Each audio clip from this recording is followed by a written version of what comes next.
ازيكم؟ انا دكتور همسة، اخصائية نفسية.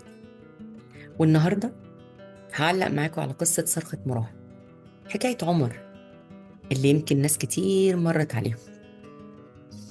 عمر ما كانش ولد صعب. عمر كان بيعبر عن اللي جواه بس بطريقته. خلينا نفهم حاجة مهمة.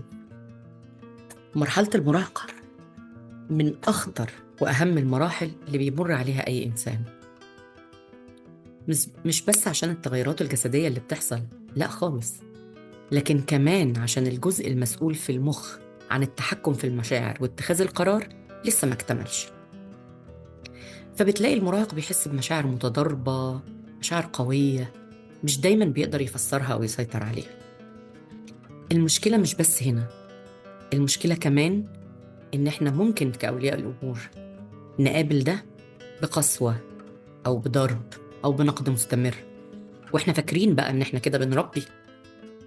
بس في الحقيقة ده بيخلق فجوة كبيرة جدا بيننا وبين ولادنا، وبيربي طفل عنيد وخايف ومضطرب. قصة صرخة مراهق، عمر كان محتاج حد يسمعه، حد يفهم خوفه ولخبطته ولخبطة مشاعره واحتياجه للأمان. لكن اللي وصل له كان دايما غضب ورفض من باباه وسلبية كبيرة جدا من والدته. فاللي حصل إنه بدأ يغضب يوم ورا يوم، وبدأ يعبر عن الغضب ده بإنه بدأ يستخدم العنف على زمايله.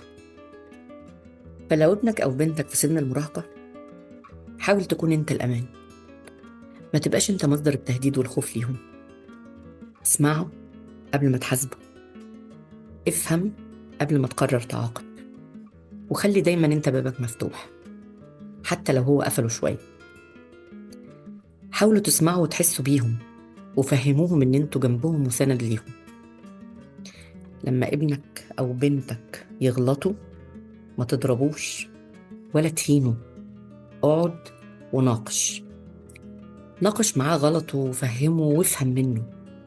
علشان ببساطة المراهق اللي بيحس إنه متشاف ومسموع مبيحتاجش يصرخ بالشكل اللي عمر عمله.